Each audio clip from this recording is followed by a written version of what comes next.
जय सिया राम। मैं आचार्य राजेश श्री राम जन्मभूमि अयोध्या से। प्रिय दर्शकों, 50 दिनों के लिए एक बहुत ही अद्भुत संयोग बनने जा रहा है, बहुत अद्भुत योग बनने जा रहा है। यद्यपि इसका नाम बड़ा डरावना है। 29 मार्च से लेकर 18 मई तक 50 दिनों के लिए श्रापित योग बन रहा है, जिसे पिशाच योग और प्रेत योग के नाम से भी ज्योतिष ग्रंथों में बताया गया है। शनि और राहु का जब योग होता है कुंडली में या गोचर में, तब ये श्रापित पिशाच या प्रेत योग बन जाता है। और ये योग ऐसा योग है जो तमाम मुश्किलें तो क्रिएट करता ही है, लेकिन साथ ही साथ ऐसा रास्ता भी हमको दिखा जाता है जिससे हम अपने लक्ष्य तक, अपनी मंजिल तक आसानी से पहुंच सकते हैं। लेकिन ज़रूरत है कि इस योग को समझने की और तदनुसार कुछ उपाय करने की। पहले हम समझ लेते हैं कि वृषभ राशि के जातकों को ये श्रापित योग किस तरह से प्रभावित करने वाला है। तो 29 मार्च को आप सब जानते हैं कि शनिदेव अपनी कुंभ राशि को छोड़ करके मीन राशि पर अर्थात वृषभ राशि के जातकों के लाभ स्थान पर चले गए हैं। एकादश स्थान लाभ स्थान पर शनि की उपस्थिति, जो आपके भाग्य और कर्म के स्वामी हैं, ये सर्वोत्तम लाभ की स्थिति लेकर के आ रहे हैं और यहाँ पर जबरदस्त लाभ आपको दिला देंगे।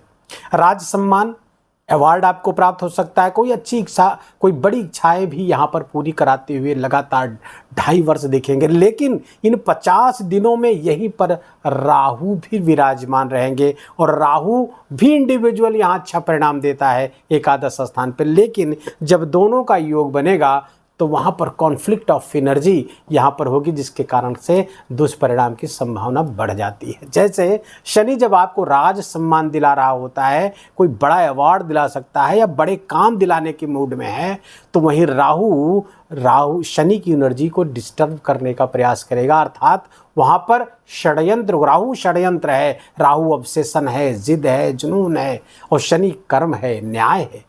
तो जब इनका योग एकादश स्थान पर इन 50 दिनों के लिए बनेगा तो षड्यंत्र के प्रति आपको सावधान रहना है। कार्य क्षेत्र में, ऑफिस में, दुकान, व्यापार, जहाँ भी काम करते हैं वहाँ भी किसी भी प्रकार के षड्यंत्र के प्रति सावधान रहिए। कोई प्रोजेक्ट है, कोई प्रपोजल है आपका जाने वाला है, बहुत ही आँख कान खोल कर देखिए, कहीं से कहीं कोई डिस्टर्बेंस तो नहीं होने वाला है, कहीं से कोई वहाँ नुकसान तो नहीं पहुँचा देने की स्थिति में है। तो ये थोड़ा सा सावधानी यहाँ पर बरतनी बहुत ही आवश्यक हो जाती है। शनि और राहु की ये एनर्जी जब एक साथ होती है और अप्रैल महीने में काफ़ी दिनों तक लगभग दोनों एक ही डिग्री पर रहेंगे, तो यहाँ शनि की ऊर्जा पर राहु और राहु की ऊर्जा पर शनि का यहाँ पर आक्षेप होगा। अर्थात दोनों संयुक्त होंगे, एक दूसरी ऊर्जा, एक अपनी ऊर्जा से एक दूसरे की ऊर्जा को प्रभावित करेंगे। फलतः इसी को अब चूंकि जब कोई हमारा कोई अधूरी इच्छा पूरी होती है, चाहे इस जन्म की हो, पूर्व जन्म की हो, जब हम कुंडली में देखते हैं तो पूर्व जन्म की स्थिति को देखते हैं, जब गोचर में देखते हैं तो अभी तत्काल की बात देखते हैं। पिछले समय से कोई आपकी अधूरी इच्छा पूरी रह गई है तो उसको पूरी करने के लिए एक जुनून, एक जिद देगा राहु। लेकिन साथ में शनि है, शनि कर्म प्रधान है, तो कर्म प्रधान विश्व करी राखा। ये अर्थात अपने जुनून और जिद को नकारात्मक होने से बचाएं और कर्म से उसको जोड़िए। जब वो जुनून, जब आपका ऑब्सेशन, आपकी जिद कर्म के साथ जुड़ जाती है तो फिर वो बहुत ही सर्वोत्तम परिणाम लाने की स्थिति में होती है। वृषभ राशि के जातकों के लिए यही स्थिति है। एकादश स्थान लाभ स्थान है और शनि गए हैं वहाँ पर, जो आपके कर्म के स्वामी है, भाग्य के भी स्वामी हैं, लाभ कराने गए हैं। राहु की एनर्जी से आच्छादित होंगे, यहाँ पर दोनों एक दूसरे को प्रभावित करेंगे। फलतः वो जिद, वो जुनून वहाँ पर क्रिएट होगी कि कैसे भी, किसी भी तरीके से, किसी भी रास्ते से हमारे पास भारी मात्रा में धन आना चाहिए। और यही स्थिति खतरनाक हो जाती है साहब। आपको बचाना होगा स्वयं को गलत मार्ग पे जाने से। अच्छे तरीके से धन आपके पास आए, पारदर्शी तरीके से, पवित्र तरीके से धन आपके आएंगे, तो फिर यही राहु और शनि आपके लिए मददगार भी होंगे। एकादश स्थान सोशल मीडिया का है, राहु भी सोशल मीडिया है। फलतः अपने कर्म को संकेत है, ये श्रापित योग का संकेत है कि शनि की ऊर्जा के साथ राहु की ऊर्जा लगे, अर्थात अपने कर्म को सोशल मीडिया पर लाइए, मीडिया में लाइए, मास ट्रेंड में लाइए। एकादश स्थान उसी का स्थान है और इस स्तर से आपको बड़ी मात्रा में लाभ होगा। क्योंकि मीन राशि विदेश के स्थान को सूचित करती है, लाभ स्थान पर ये बनी हुई है राशि, तो फलतः अपने लाभ को विदेश से जोड़ना होगा, फॉरेन से जोड़ना होगा, मल्टीनेशनल एमएनसी से जोड़ना होगा।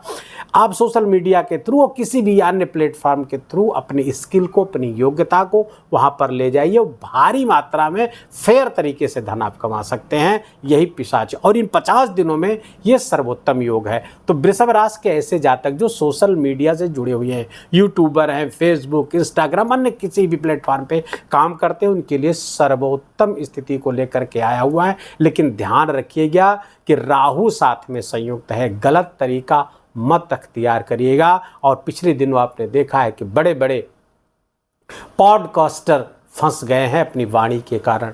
सोशल मीडिया जितने जल्दी ऊपर उठाता है उतने नीचे धरातल पे भी लाके पटक देता है।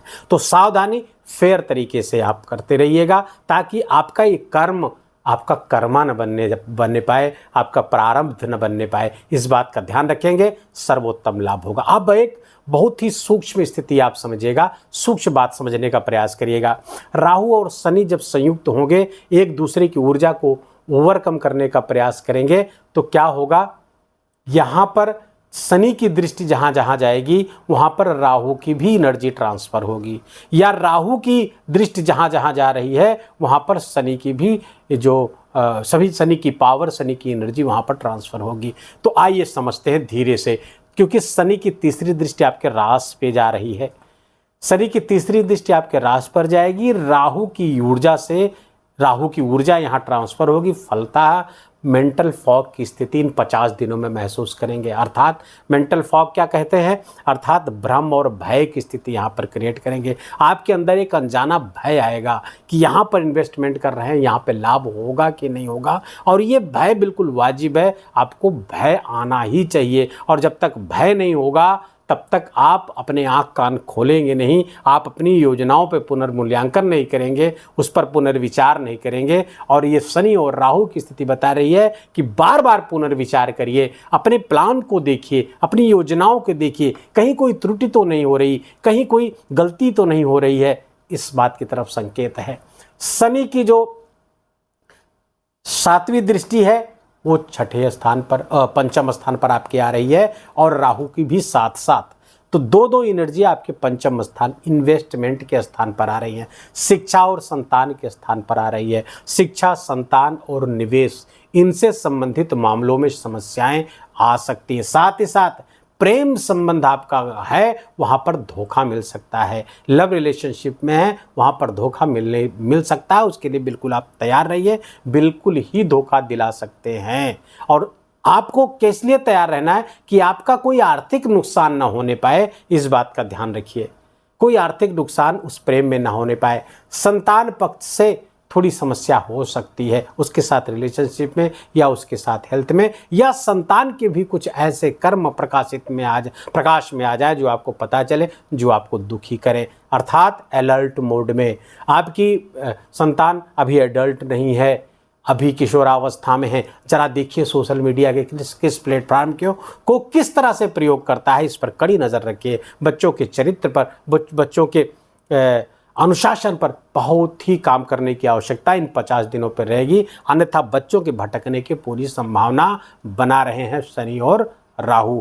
दूसरे, यहाँ पर शुक्र भी हैं, ध्यान रहे, शनि राहु के साथ शुक्र भी वहीं विराजमान है, इसलिए थोड़ी सी समस्या इस तरह की आ सकती है संतान के साथ। शिक्षा में मन लगाना थोड़ा सा आपके लिए भारी होगा, कठिन होगा, लेकिन यदि इस पे काम करते हैं, शनि और राहु की एनर्जी का सही से इस्तेमाल करते हैं, अर्थात वो अपने कर्म में, अपने काम में वो जुनून और जिद लाते हैं, तो ये बड़े परिणाम आपको ला सकती है। आपको अगर कंपटीशन देते हैं तो बड़े परिणाम की स्थिति यहाँ पर बनती हुई दिख रही है, बड़े लाभ की स्थिति यहाँ पर बनती हुई दिख रही है। शनि की जो 10वीं दृष्टि है वो अष्टम स्थान पर आ रही है, शनि की अष्टम स्थान पर आ रही है, और चूंकि राहु से भी संयुक्त होगी ये दृष्टि, क्योंकि दोनों की एनर्जी वहाँ पर सम अवस्था में है, तो अष्टम स्थान से संबंधित आपको लाभ प्राप्त होगा, अर्थात माइंस से, जमीन के नीचे के चीज़ों पे, गुप्त चीज़ों से, और आपको अगर रिसर्च करते हैं ऐसे विद्यार्थी, कोई भी ऐसे हैं जो रिसर्च की स्थिति में हैं, या फिर जो साइंटिस्ट हैं, उन सब के लिए विशेष लाभ की स्थिति यहाँ पर बनती हुई दिख रही है, बड़े लाभ। और यदि आप साधनाओं में हैं, गूढ़ साधनाओं में, गुप्त साधनाओं में हैं, चूँकि वो जो मीन राशि है, मीन राशि कालपुरुष की कुंडली की द्वादश राशि है, अर्थात वो मेडिटेशन की राशि है, धर्म की राशि। अब धर्म की राशि से धर्म की राशि अर्थात धनु राशि को देखेंगे तो फिर गुप्त साधनाओं में विशेष लाभ की स्थिति। आने वाली नवरात्रि में कुछ गुप्त साधनाएं आपको जरूर करनी चाहिए। जो भी साधना हो, माँ दुर्गा की साधना है, तांत्रिक उपासना है, माँ दुर्गा की उपासना तांत्रिक उपासना है, दुर्गा सप्तशती आदि का पाठ करना करवाना, ये सब आपके लिए बहुत फायदेमंद होने वाला है। और इन 50 दिनों के बीच में ही ये समय आ रहा है, तो इसका सर्वोत्तम लाभ आपको उठाना चाहिए। राहु की 5वीं दृष्टि बच रही है। राहु की 5वीं दृष्टि आपके तृतीय स्थान पर पड़ रही। एकादश से तृतीय स्थान को देखेंगे, ये उपचय स्थान है। राहु की दृष्टि 5वीं यहाँ पड़ेगी, साथ ही साथ शनि की भी दृष्टि, शनि की भी एनर्जी राहु के साथ आ रही है, और राहु और शनि दोनों के लिए बहुत प्रिय स्थान है ये तृतीय स्थान। यहाँ पर राजयोग कारक हो जाते हैं उनकी उपस्थिति या दृष्टि, तो यहाँ से आपको पराक्रम पुरुषार्थ आपका बढ़ाने वाले हैं, इनिशिएटिव्स आपका बढ़ेगा, आप रिस्क लेने की क्षमता आप में बढ़ने वाली है। ये सब आपके लाभ, बड़े भाइयों से लाभ आपको प्राप्त हो सकता है, चाचा आदि से लाभ मिल सकता है, उनके प्रोफेशन से जुड़ के उनकी सलाह से आप काम करेंगे, बहुत ज़बरदस्त लाभ की स्थिति ये बनती हुई दिख रही। ये दृष्टि छूट रही थी, इसलिए मैंने उसको लिया। अब राहु की जो 9वीं दृष्टि है वो सप्तम स्थान पर आ रही। शनि के ऊर्जा से संलिप्त राहु की सप्तम स्थान पर दृष्टि यहाँ पर समस्या पैदा कर सकती है। जीवन साथी के स्वास्थ्य में या उनके साथ संबंध में समस्या आ सकती है। पार्टनरशिप में यदि बिजनेस है वहाँ पर समस्या आ सकती है। बिजनेस पार्टनर से खटपट हो सकती है, उठापटक हो सकती है, वो संबंध टूट सकता है। यद्यपि ध्यान रहे, मैं बार बार एक चीज़ कर रहा हूँ, कहीं समझने में भूल मत करिएगा, क्योंकि है ये राहु की दृष्टि, लेकिन चूंकि दोनों साथ बैठे हैं तो शनि की भी एनर्जी यहाँ शिफ्ट होगी। तो शनि और राहु दोनों की उपस्थिति या दृष्टि सप्तम स्थान पर समस्याएं पैदा करती है गृहस्थ जीवन में, और पार्टनरशिप में यदि बिजनेस है तो वहाँ। तो ये स्थिति पिशाच योग में या श्रापित योग में आपको आ सकती है। ये मैंने एक एक करके आपको अवेयर किया। कुल मिलाकर के जो जिस्ट है, जो निचोड़ है इसका, वो ये है कि अपने कर्म को बिना डरे हुए और साहस के साथ अगर आप लगे रहेंगे तो निस्संदेह इन 50 दिनों में वो लाभ कमा पाएंगे वृषभ राशि के जातक, जिसकी आप कल्पना नहीं कर सकते हैं। भागना नहीं है, जब तक तोड़ेंगे नहीं तब तक छोड़ेंगे नहीं। इस मूल मंत्र को आप ध्यान रखिए, न छले जाए न किसी को छलने का प्रयास करें, बस इतनी सी बात को ध्यान रखिएगा। 3 उपाय बताऊंगा, इन 3 उपायों में से तीनों करने का प्रयास करिए। ना हो सके तो 2 ही करिए, वो भी ना हो सके तो 1 ही करिए, लेकिन करिए जरूर, इससे आपको विशेष लाभ होगा। पहला उपाय नोट करिए, चावल बना लीजिए और उसमें घी मिला करके, घी से गीला करके उसको गाय को गोला बना करके, उसको गेंद की तरह गोला बनाकर गाय को खिलाएं। यदि संभव हो तो किसी नदी के किनारे जाकर के मछलियों को खिलाएं। यदि आप रोज कर सके सर्वोत्तम, नहीं तो शनिवार को तो अवश्य ही करिएगा। इन 50 दिनों में जितने शनिवार आए उस दिन उतना कर लीजिएगा, और रोज कर सके तो बहुत अच्छा है। दूसरी बात, दूसरा प्रयोग ये करना है आपको कि भगवान शिव का शिवाभिषेक करना है, अर्थात उनके शिवलिंग पर सरसों के तेल में काला तिल मिला करके नित्य प्रति अभिषेक करना है। यदि नित्य न कर सके तो शनिवार और सोमवार अवश्य करिएगा, थोड़ी मात्रा में ही, लेकिन आप सरसों के तेल में काला तिल मिलाकर शिव भगवान को अभिषेक करिए और शिव तांडव का पाठ वहीं पर बैठकर करिए। अद्भुत लाभ होगा इस श्रापित योग में। इस श्रापित योग के नकारात्मक परिणाम आपको छू भी नहीं पाएंगे।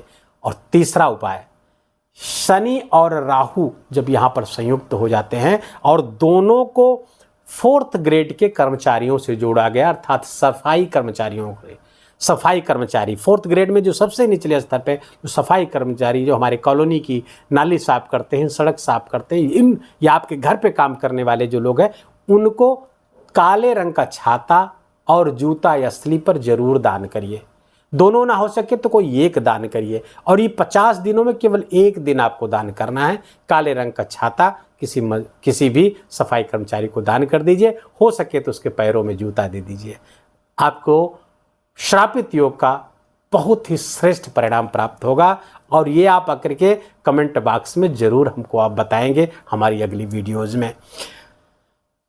ये वीडियो यहाँ विराम करेंगे। इस योग से संबंधित यदि कोई प्रश्न है आपको जो आपको समझ में नहीं आया तो कमेंट में जाकर इसको पूछ सकते हैं और हम उसका उत्तर अवश्य देंगे। देर सवेर देंगे लेकिन देंगे। वीडियो को यहीं विराम करेंगे। वीडियो अच्छा लगा हो, आपके काम का लगा हो, मेरा बोलना आपका सुनना दोनों सार्थक हुआ हो तो कृपा करके वीडियो को लाइक करिएगा। अपनों के साथ शेयर करके उनको भी इस वीडियो का लाभ दिलाइए। कमेंट में जाकर जय सिया राम लिखना बिल्कुल भी मत भूलिएगा। मेरा विशेष निवेदन, विशेष आग्रह आपसे, चैनल पर नए तो इसको सब्सक्राइब कर लीजिए, बेल आइकन की घंटी दबा लीजिए। प्लीज़ अपना बहुत बहुत ख्याल रखिए। जय जय सिया राम।